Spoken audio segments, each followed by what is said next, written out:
Hi everyone, and welcome to today's webinar.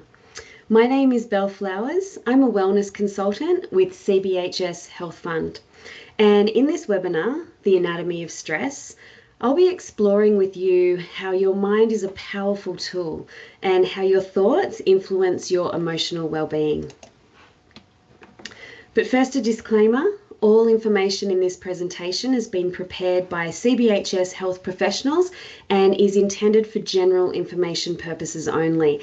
So none of the information included should ever be relied upon as medical advice and certainly does not supersede or replace a consultation with a suitably qualified healthcare professional. Now, a further note here, some information in this webinar might be triggering to some viewers. So if at any point during this webinar you find something that is upsetting, please look after your well-being and exit the session. And I would also encourage you to please chat to a suitably qualified healthcare professional to support you. So let's get into it. In today's session, I'll be covering the eighth sense and what it means and how it governs the body. I'll be doing a couple stress-finding exercises and also feel-good affirmations and mini meditations so that you can have a really good practical experience of the eighth sense. So when we think of our senses, we typically think of the five well-known basic ones: touch, sight, smell, taste, and hearing. Then we have what's called the inside senses, and these senses lie within the body. There's the vestibular sense, which is responsible for balance, and there's proprioception, and this is our ability to recognize where our body is in relation to the space around us. And then we have interoception, and this is the sensing of internal signals such as hunger, anxiety, excitement, and this is the one that's sometimes referred to as the eighth sense. So what we know from research is that discovering to work with our interoceptive sense could help us with protection against anxiety, depression, and other mental health challenges. So let's explore interoception today and see how it relates to your emotional awareness. All right. Picture this, and you might want to lower your gaze or even close your eyes for a moment. Imagine you're about to get up on stage to speak in front of 1,000 people. I want you to see yourself standing on the edge of the stage, peeking out, and you can see this sea of people in the room. And imagine saying to yourself, how on earth am I going to pull this off? You don't have any notes prepared. This has been sprung on you in the last minute. I want you to see yourself getting mic'd up and someone says to you, you're on in 2 minutes.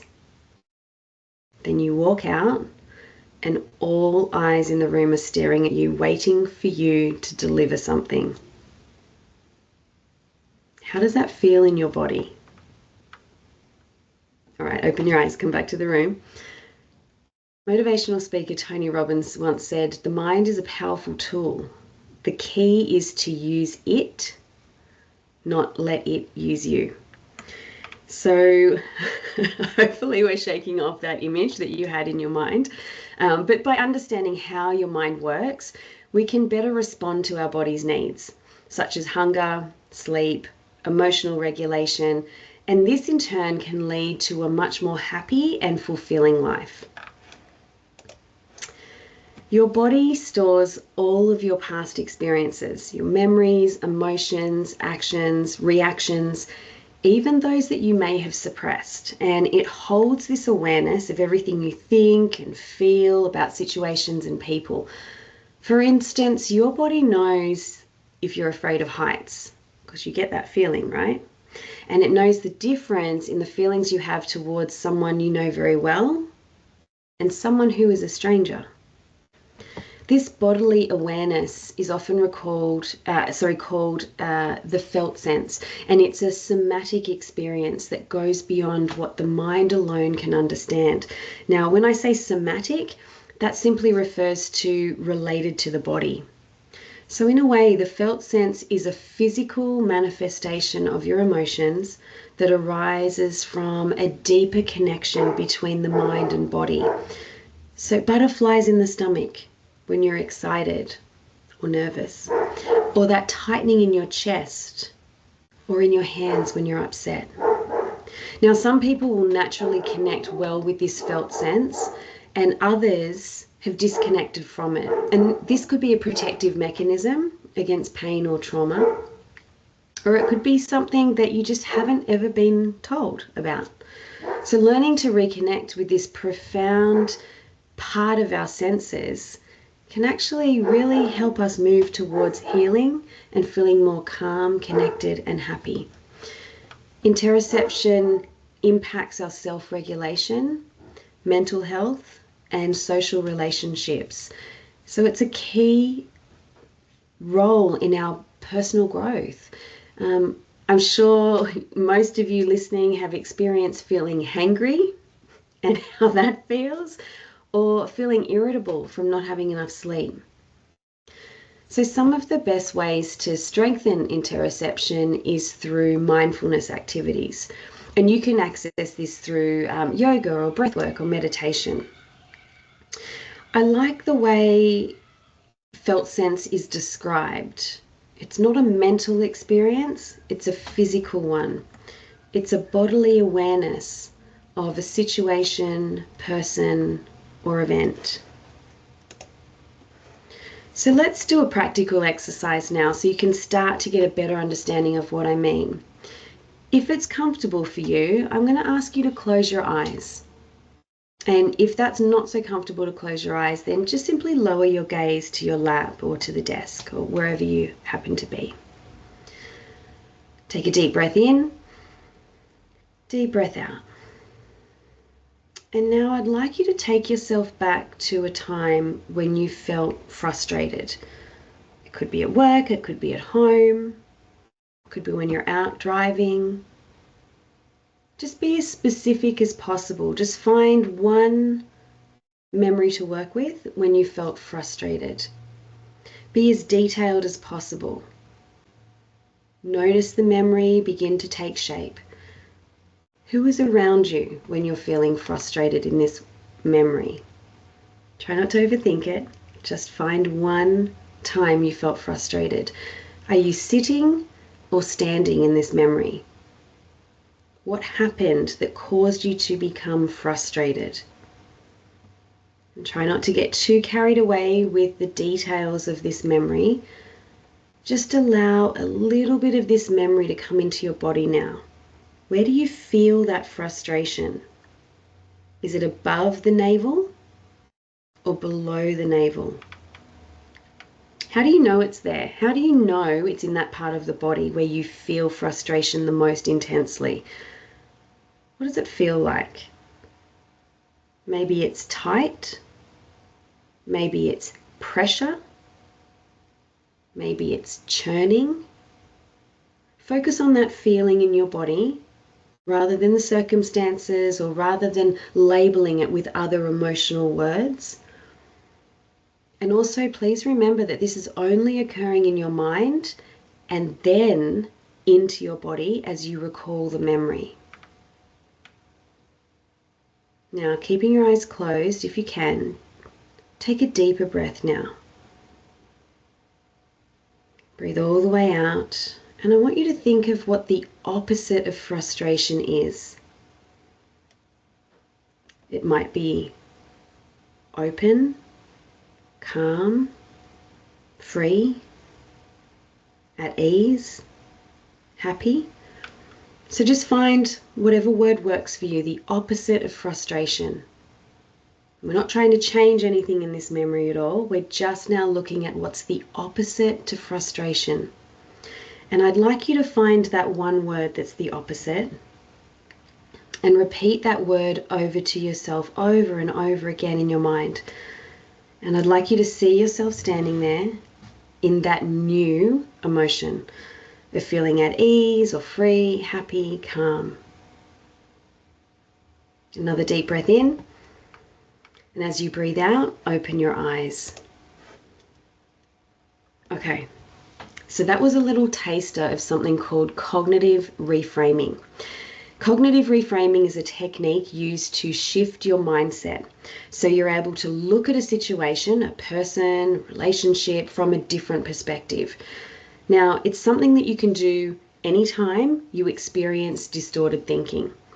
So in the next exercise, we're going to use a simple technique of affirmations to help shift our perspective and focus upon feeling good. So I invite you to close your eyes again. Take a deep breath in, long breath out. And let's move into another visualization now that's a little bit more pleasant. Breathing in, breathing out. And now I'd like you in your mind's eye to take yourself to the most beautiful place in the world. A place that you believe is the most beautiful place. You might have visited it. You might only have been there in your imagination. It might be a real place, or it might only exist in your mind's eye. So take yourself there to this beautiful place. And just notice what's around you. Notice the air. Notice if the sun is out. What you can hear. There's no worries in a place like this. Breathe deeply. And if you do notice that anyone is around you, just imagine a whiteboard eraser coming out and just erasing, just removing those people. Just enjoy this place on your own. And as you take in this beautiful place, as you breathe deeply, repeat these statements silently to yourself. I am calm. I am peaceful. I am grateful. I am content. I am in charge of how I feel. Breathe in. Breathe out. And now allow your eyes to gently open, come back to the room. How are you feeling now? Just notice. Are you more calm after that particular practice than the other exercises? Less tense? The point of the very first exercise we did was to show you that going back and focusing on unpleasant memories can affect you in your present moment. And that last exercise we just did was to show you how powerful your mind can be. Just by imagining something pleasant, you can create this new, beautiful sensation within your body. So if you find yourself complaining to others or rehashing events about challenging situations or people in your life, I wonder, could it be making things worse for you in the long run? Now, please let me emphasize, we all experience ups and downs in life. The important thing is not to ruminate in the negative memories, because it does steal the joy of the present moment. And it is always appropriate to talk about how you feel and seek out professional support. When we learn and practice empowering ourselves by recognizing when emotions and thoughts are not helpful to our happiness, this is an incredible way of building resilience. Ultimately, it comes down to honing your felt sense skills, and then you can intentionally make a decision to change what you are focusing on for your highest well-being. I'll leave you with this. Keep in mind this saying by Henry Ford: whether you think you can or think you can't, you're right. The key takeaways of today's presentation is that your mind is a powerful tool, and learning how to use it wisely will be a great asset for your emotional health. Throughout the Cortisol Detox Challenge, the team will be providing you with tools to help with building emotional awareness and resilience, such as breath work, energy tapping, somatic shaking, and yoga. You can also jump on our website to find a load of content and resources at your fingertips under the Mind and Body tab at cbhs.com.au. And be sure to speak to a wellbeing professional, such as a counsellor or psychologist, if you're dealing with challenges. Your GP may recommend a mental health plan, which is where Medicare subsidises up to 10 sessions with a mental health professional.